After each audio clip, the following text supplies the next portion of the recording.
Mercredi 26 juillet, bonsoir à tous et bienvenue dans votre journal. À la une ce soir, baignade et activités nautiques interdites aux marins.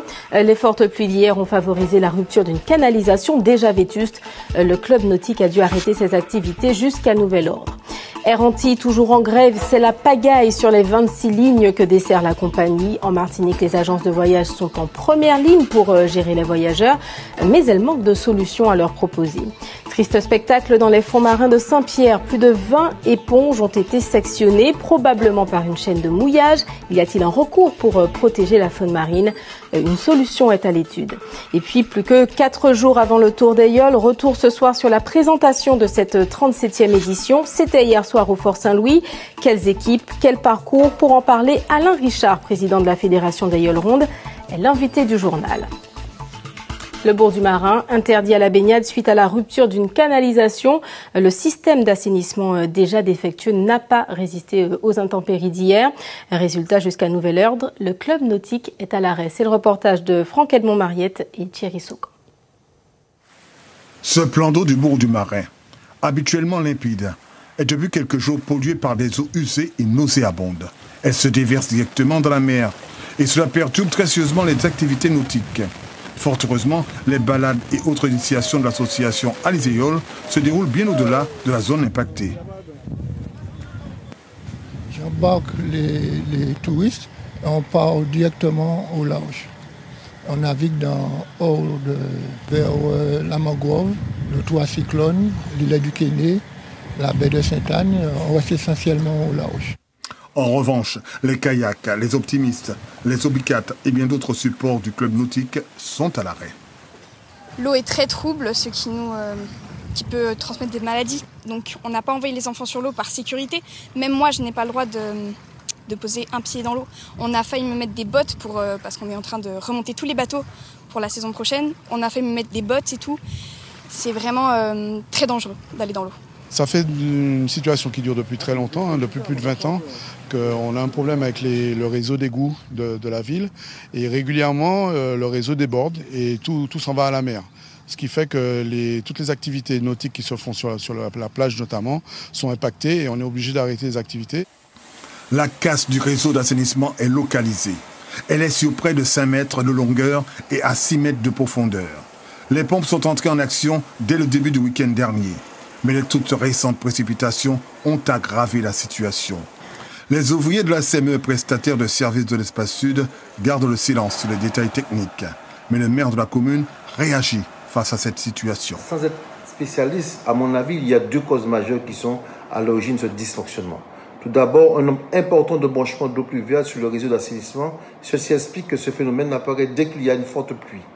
D'autre part, la vétusté du réseau. Plusieurs interventions du fermier de l'Espace Sud ont été opérées sans réel résultat. Je sais aussi que l'Espace Sud a programmé pour l'année prochaine le remplacement du réseau dans cette zone. Mais aujourd'hui, en tant que maire, je dis stop.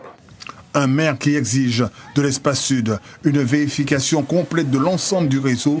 Il prend aussi un arrêté interdisant toute activité nautique dans la zone. Les travaux d'urgence sont prévus sur une bonne semaine. Et la baignade est interdite également aux anses d'Arlet sur toutes les plages de la commune. Après les fortes pluies, la municipalité pointe un risque de dégradation de la qualité de l'eau. Les pilotes d'Air Antilles, toujours en grève, c'est la panique sur les 26 destinations de la Caraïbe desservies par la compagnie. Chez nous, les agences de voyage croulent sous les appels téléphoniques des voyageurs par centaines qui réclament des solutions de repli. C'est le reportage de Viviane Dofouedos et Corentin Mélard. Tout au téléphone. Dans cette agence de voyage, les appels de clients s'enchaînent, vols annulés ou reportés et les vacances tombent à l'eau. C'est demain le départ. On n'a pas de marge de manœuvre et lui-même il est limité sur la période de voyage. Dans la zone Caraïbe, la compagnie Air Antilles est incontournable pour voyager entre les îles. La grève des pilotes arrive au pire moment, en période de vacances. Depuis 15 jours, les agences sont sous pression pour satisfaire leurs clients lésés. On a souvent des packages avec des prestations terrestres adossées au vol. Donc c'est toute une organisation pour essayer de renseigner, de trouver des solutions de repli ou de changement pour la clientèle. Dans un communiqué, un syndicat regroupant une quarantaine d'agences appelle direction et salariés d'Air Antilles à reprendre le dialogue. Malgré les annulations, les professionnels du voyage se veulent rassurants. Dans le milieu du tourisme, les défaillances de compagnies aériennes, on en a connu d'autres. Donc effectivement, ce ne sont pas des choses qu'on découvre, c'est des choses que nous savons gérer. Mais la Chambre de commerce et d'industrie regrette que la grève impacte déjà beaucoup de secteurs. Un effet domino, moins de vols, moins de touristes, donc une baisse de fréquentation du territoire. Ça a beaucoup d'impact sur tous les acteurs économiques liés au tourisme. Donc que ce soit la compagnie Air Antilles, les agences de voyage, les hôteliers, les restaurateurs, les locations de voitures, les locations de villas. Donc c'est vraiment un impact relativement large parce qu'avec cette grève, malheureusement, il y a beaucoup d'annulations. Pour l'heure, cet hôtel ne recense pas encore d'annulation due à la grève, mais ce professionnel estime que pour remplir sereinement ces 5 établissements, il n'y a qu'une solution, augmenter le trafic aérien. On est un territoire enclavé, il faut absolument, aussi bien côté national, enfin je parle de la France métropolitaine, que côté États-Unis, mais aussi régional, il faut qu'il y ait un maximum de flux de passagers pour notre destination, c'est obligatoire. Une reprise des vols qui attendra. Les 11 jours de grève menacent le groupe d'Air Antilles de cessation de paiement, de quoi assombrir l'avenir de la compagnie. Pour le retour des Martiniquais chez eux, la CTM inaugurait ce matin la maison du retour. 3 nouveaux bureaux installés dans le hall principal de la collectivité. Ils accueilleront les candidats au retour. Une dizaine ont d'ailleurs déjà bénéficié du dispositif. Pour cette ouverture officielle, le président de l'exécutif était présent. Il pointe une action nécessaire. La Martinique est en état de catastrophe démographique, a-t-il déclaré. On écoute Serge Letchimy au micro de Stéphane Petitfrère. Notre objectif et c'est d'abord faire prendre conscience. Faire prendre conscience par la population, parce que j'ai le sentiment qu'on n'est pas conscient qu'on est en état de catastrophe démographique. On a l'habitude d'entendre dire qu'on est en état de catastrophe naturelle, on est en état de catastrophe démographique. Et la prise de conscience du peuple martiniquais est fondamentale. Si on n'est pas conscient qu'on a perdu 50 000 habitants au cours des 15 dernières années, cela veut dire qu'on a perdu plus que la population du Lamentin. Et que nous allons perdre autant dans les années qui viennent, puisqu'il est prévu qu'on soit à 330 000 habitants bientôt, et en 2050 à 256 000 habitants, avec 60% des gens, des familles, des personnes qui auront plus de 60 ans. Donc on n'est pas seulement dans une chute démographique, on est dans une incapacité de renouveler la population naturellement. Donc quand un peuple entend ça, un pays, allez, que ça va arriver nous là, que ça va passer pour que nous réagissions. Et je ne sens pas la réaction. Et je ne sens pas la réaction non plus de l'État. C'est un triste jour pour le journalisme local. Claude Bourgrinville est décédé, journaliste à l'Hebdo, Justice, président du Club Presse de 2010 à 2016, fervent défenseur du droit à l'information. Il a marqué la presse locale de son empreinte. Claude Bourgrinville était âgé de 67 ans. Dans le reste de l'actualité, permettre aux jeunes d'apprendre autrement à travers le jeu, les moments de partage. C'est tout l'intérêt des vacances apprenantes. Dispositif national également mis en place chez nous. Plusieurs dizaines de centres sont répartis à travers la Martinique. Christophe Arnerin et Fabienne Léonce se sont rendus au Vauclin. Retenir par le jeu, c'est la substance des colonies de vacances dites apprenantes. Dans cette villa d'un village vacances au Vauclin, portable à la main, une vingtaine de jeunes de 6 à 17 ans ont pu étoffer leur culture générale à travers un quiz. J'ai appris sur le thème du centre, du coup c'était de l'Afrique, de la danse en Afrique, en Martinique. Du coup j'ai bien aimé et j'ai appris des dates qui ont marqué la Martinique et l'Afrique. À travers ces activités, toujours ludiques, les animateurs tentent de stimuler l'apprentissage et d'élargir au maximum le spectre de la connaissance. Ils retiennent plus facilement à travers le jeu, puisqu'on fait tout à partir du jeu. On essaye en tout cas d'intégrer les compétences à acquérir à travers le jeu, l'expression écrite, l'expression orale, la danse, le chant, à travers la manipulation d'instruments comme le djembé, le tibois. Bien sûr, l'amusement n'est pas oublié, comme cette partie de chaises musicales. Pour délaisser l'espace des vacances, la routine du quotidien. Le thème change à chaque colonie. C'est pas toujours la même chose. Il y a mes amis d'ici de colonie et je m'amuse bien. Ça me permet de lâcher le portable, d'aller faire des activités dehors, que rester toute la journée chez moi enfermée. C'était plutôt tranquille. Comme moi, je suis dans mon propre bungalow avec d'autres copines. Donc on avait beaucoup de liberté, on pouvait faire un petit peu ce qu'on voulait. Et puis s'il y avait des activités, on montait ici. Donc ouais, c'était calme. À refaire? Oui. Depuis 3 ans, avec l'aide de la Dragesse, la CAF et la DAC, plus d'une dizaine d'associations de proximité, comme Séméa, proposent des colonies apprenantes entre 1 et 3 semaines durant les vacances scolaires.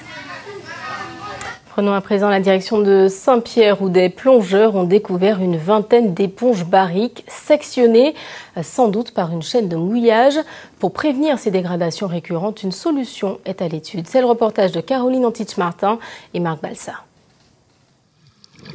Le tombant de la Galère, un milieu sous-marin splendide à quelques mètres de la plage de Saint-Pierre. Poissons, poulpes, gorgones, coraux font le bonheur des plongeurs. Mais au milieu de toute cette beauté, une vision choquante, ces dizaines d'éponges géantes dites barriques endommagées.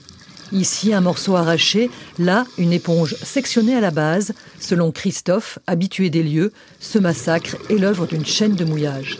Ce qui nous fait un peu peur, nous, en tant qu'acteurs du monde maritime, surtout dans la rade de Saint-Pierre, c'est de voir de plus en plus de bateaux, de plaisanciers qui viennent dans la rade, ce qui veut dire de plus en plus de chaînes qui vont être jetées sur les fonds marins de Saint-Pierre et qui risquent de les endommager.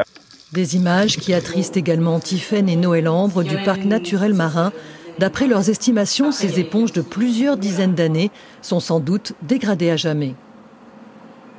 Ces éponges, certes, sont des organismes très simples, mais qui pourtant contribuent à la richesse du récif corallien dans son intégrité, donc qui accueillent aussi des espèces. On voit souvent des petites crevettes ou des petits juvéniles de poissons venir se cacher à l'intérieur. Donc en effet, on a ici des individus assez de grande taille, donc on peut regretter en effet ces dommages. L'objectif de viser des fonds blancs avec une encre nous permet d'éviter au maximum ces dégradations. Jeter l'encre sans crainte de dégrader les fonds, ce sera bientôt possible à Saint-Pierre. Dans quelques mois, la future capitainerie gérera 130 points de mouillage répartis sur 3 zones. Coût du projet, 2 millions d'euros, financés par des fonds européens. Les 130 bouées seront connectés dès que vous arrivez. Ils savent tout de suite que vous êtes arrivé. Vous partez, ils savent tout de suite qu'ils s'en vont. Et autre chose, les navires ne pourront pas prendre le coffre s'ils n'ont pas de cuve. Parce que moi j'ai demandé à Cap-Nord que les navires qui arrivent à prendre ce coffre aient des cuves pour eau grise, eau noire. Et comme 2 précautions valent mieux qu'une, la direction de la mer forme actuellement la police municipale. Cette police municipale aura un petit navire pour le contrôle. Et ils sont en train de faire le permis côtier. La ZMO, ou zone de mouillage organisée, devrait être inaugurée courant décembre. Une bonne nouvelle pour la biodiversité et la beauté des fonds pierrotins. Et en attendant, la faune marine de Saint-Pierre va encore devoir s'accrocher au passage du Tour des Yoles, puisque la commune accueille le départ de la dernière étape après une boucle partie de Fort-de-France. Coup d'envoi de la compétition dans 4 jours. Pour patienter, Edwin Elderal nous présente les équipes, le parcours et le dispositif de sécurité. J-4 avant le Tour des Yoles rondes de Martinique. Les bateaux sillonneront bientôt les vagues. Du départ à l'arrivée de chaque étape, l'accent est mis sur la sécurité, notamment vis-à-vis des plaisanciers. Au niveau de sécurité, il va falloir mettre les bouchées doubles parce que je pense qu'on a remarqué qu'il y a plus de bateaux moteurs, ce qui fait que les bateaux moteurs sont un petit peu plus près des yoles et là il va falloir être vigilant. Fort-de-France, Diamant, Rivière-Pilote, Vauclin, les étapes sont désormais disponibles sur le site. Les patrons d'équipage de Yoles étaient également présents. Le champion est prêt à défendre son titre, mais reste conscient des forces vives qui arrivent. Pas non plus sous-estimer les adversaires, ils sont quand même assez présents et on les connaît tous, donc après ce sera le plus malin qui sortira son épingle du jeu.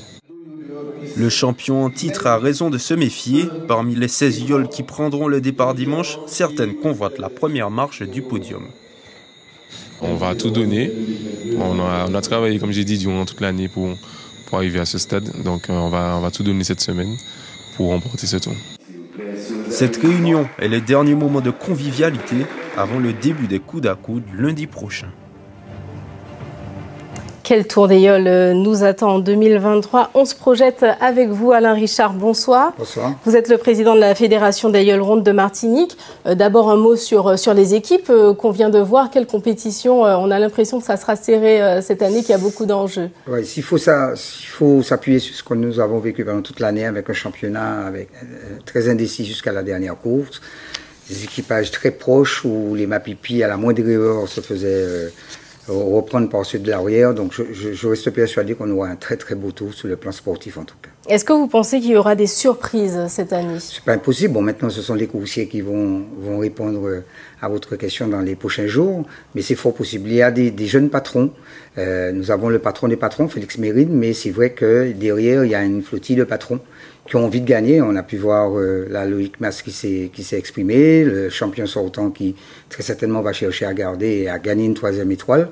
Félix Mérine va chercher une 11e, et puis d'autres patrons ont aussi envie d'inscrire une étoile sur leur... C'est vrai, c'est vrai qu'on a l'impression que c'en est fini de la grande disparité qu'on avait pu observer dans le passé entre les équipes. Voilà, la domination, bon, un Mapipi reste un Mapipi, mais la domination est effectivement moins forte, elle est très contestée, et bon, c'est pour le plaisir, et ça, je pense que ça va participer au succès de ce que nous allons vivre pendant 8 jours. Un mot du parcours, il y a quelques surprises cette année, comme des nouvelles communes, des nouvelles étapes qui apparaissent, comme le François, d'autres comme le Robert, par exemple, qui disparaissent. Oui, nous avons fini le tour l'an dernier au François, mais c'est vrai que cette fois-là, nous serons en passage. C'est une boucle, Fort-de-France, Fort-de-France. Mais il y aura une exception, notamment une étape très longue entre la commune de Rivière-Pilote et le Vauclin. Et le lendemain, ça sera l'étape Vauclin-François, mais qui sera très particulière, parce que sur le papier, c'est très court, et on fera une boucle au Robert. Et c'est pour la première fois que le tour passera 2 fois la passe de l'écurie. Donc ça sera Vauclin, Robert, François. Et le lendemain, François, Trinité, en passant aussi par la passe de l'écurie. Donc une façon de saluer Félix Mérine qui effectue son dernier tour des Voilà, c'est vrai que cette année, voilà, nous sommes en évitant les sargasses, on imagine. Tout à fait, voilà, c'est ça. Cette année, effectivement, nous ne sommes pas sur le Robert, mais nous avons d'excellentes relations avec la ville du Robert, et c'était une façon pour nous aussi de saluer le travail que fait cette collectivité, et puis saluer Félix. Vous ne serez pas non plus sur le Marin, pourtant la commune tenait à y être, c'est la commune des vainqueurs des deux dernières années. Éditions. Voilà. C'est le mouillage des plaisanciers qui vous a empêché. C'est ça, monsieur le maire a beaucoup insisté pour qu'on y vienne. On a fait une tentative à l'occasion d'une manche du championnat, c'était déjà très limite. Et bon, il n'y a pas de risque à prendre, les enjeux sont énormes pendant le tour, et le risque était trop grand. Le mouillage sauvage, il faut le régler. Alors c'est vrai que nous sommes aux côtés de la collectivité qui nous a fait participer à son projet 2024. On a bon espoir qu'on y sera en 2024. Donc vous ne renoncez pas pas du tout. À parcourir il ne faut pas laisser place à ces personnes qui ne respectent rien. J'ai envie de dire comme ça. Donc la YOL a sa place et on fera tout et avec les maires pour pouvoir y rester. Parlant de respect, vous avez aussi annoncé un cadrage de la compétition pour que les yoleurs puissent parcourir leur parcours sereinement. Vous annoncez une sanctuarisation du passage des équipes. Comment ça va s'organiser? Alors, nous allons, avec le concours des services de l'État, de la gendarmerie, la direction de mer, il y a effectivement des couloirs qui sont mis en place pour pouvoir faire évoluer, une zone de course en tout cas, et qui sera publié sur notre site, Tour des Yoles officiel. Donc les navigateurs pourront, les bateaux de plaisance pourront aller chercher ces parcours. L'idée, c'est qu'effectivement d'avoir une zone suffisamment importante pour permettre aux yoles d'avoir leur stratégie de course. Et les personnes qui ne respecteront pas cette zone, eh bien, il est prévu, effectivement, et c'est à la demande de la fédération pour que les choses soient bien claires, qu'il y ait des sanctions qui soient appliquées sur ces personnes. À bon entendeur. Voilà. Merci beaucoup Alain Richard, président de la Société des yoles rondes de Martinique. Merci beaucoup. Merci. On poursuit ce journal encore avec du sport en football. C'est la Coupe du Monde féminine qui bat son plein en ce moment. Pour la toute première fois, l'équipe nationale d'Haïti figurait parmi les finalistes. La sélection haïtienne s'est finalement inclinée le week-end dernier face à l'Angleterre, 1-0.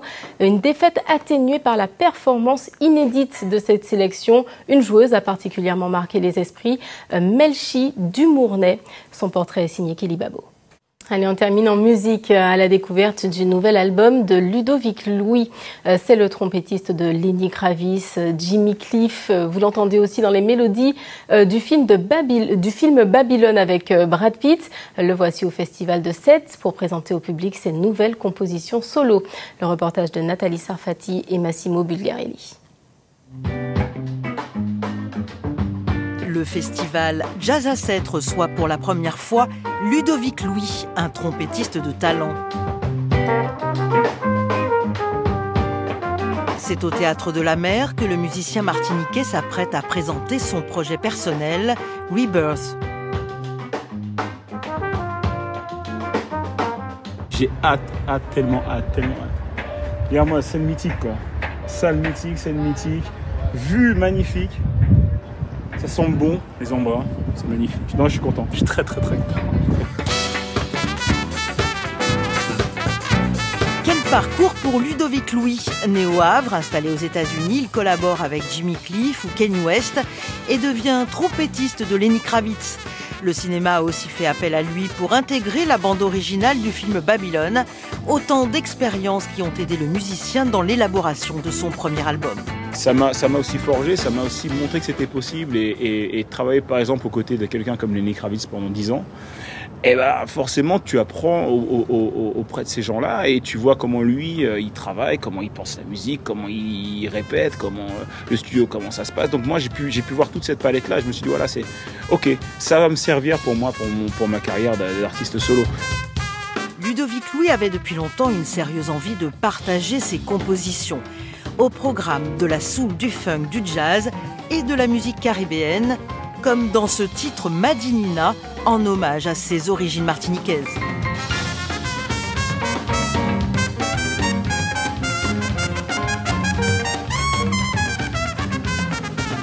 J'ai un titre funk, là j'ai un titre un peu rock, mais j'ai envie aussi d'avoir un titre un peu pays. Je voulais vraiment que cet album Rebirth, ça montre qui je suis en tant que personne, mes origines, ma vie aussi aux États-Unis, et qu'il y a un condensé de tout ça dans ce premier album. Être au devant de la scène, être dans le partage avec le public, c'est un autre métier pour celui qui a été habitué à accompagner les autres. Mais cela réussit bien à Ludovic Louis qui travaille déjà à l'écriture du prochain album. Merci Jazz à Sète.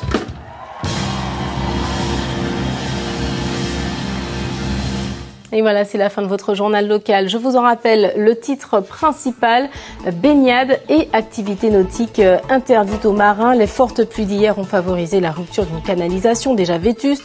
Le club nautique a dû arrêter ses activités jusqu'à nouvel ordre. Notez aussi que les plages des Anses d'Arlet sont également interdites à la baignade.